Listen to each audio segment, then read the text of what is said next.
Glória seja dado ao nome do Senhor. Êxodo capítulo 15, a partir do versículo 23. Quantos encontraram, digam amém. Amém. Aleluia. Êxodo capítulo 15, a partir do versículo 23, diz assim: Então chegaram a Mara, mas não puderam beber as águas de Mara, porque eram amargas. Por isso chamou-se o seu nome Mara. E o povo murmurou contra Moisés, dizendo: Que havemos de beber?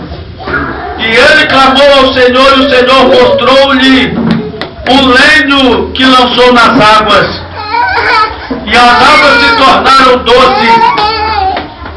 Ali lhes deu estatutos e uma ordenação ali ao povo, e os provou.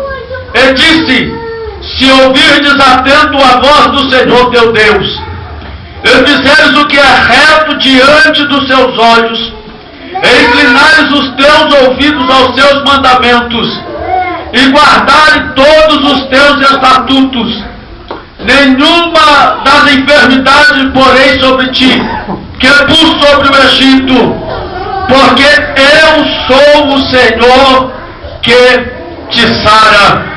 Amados,